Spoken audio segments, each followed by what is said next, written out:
सिंधुदुर्ग जिल्हा परिषदेची निवडणूक परवा होत आहे। या निवडणुकीमध्ये सत्ताधारी असलेल्या पक्षाला आज वेगवेगळी खोटी आश्वासनं द्यावी लागत आहेत। या विभागाचे खासदार, आमदार, पालकमंत्री हे महायुती सरकारमध्ये आहे, तरी पण या जिल्ह्यामध्ये विकास काम झालेली वस्तुस्थिती आहे। म्हणून अनेक ठिकाणी आज पण खडी टाकली जाते, आज पण रस्ता केल्याचं आश्वासन दिलं जातं।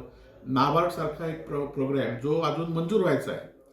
खरं तर इथल्या लोकप्रतिनिधींना एवढं माहिती नाही की नाबार्डमध्ये एखादं प्रकरण घेतल्यानंतर ते ॲप्रिशिएट कमिटीकडे जातं, कमिटीकडनं ते सरकारकडे येतं, सरकार ते बजेटमध्ये तरतूद करते आणि नंतर ते काम मंजूर होतं। परंतु कालच मुख्यमंत्र्यांनी सांगितलं की कुठल्याही कामाला वर्क ऑर्डर देऊ नका, शासनाकडे निधी नाही आहे, शासकीय कर्मचाऱ्यांचा पगार थांबवला आहे। असं असताना वारंवार आश्वासनं दिली जात आहेत आणि खरं तर आज मुख्यमंत्र्यांनी सांगितलं आहे की खरेदी सुद्धा करू नका, कुठली आरोग्याची खरेदी वगळून कुठलीही खरेदी करू नका असं पत्र मुख्यमंत्री कार्यालयातून आलेलं आहे।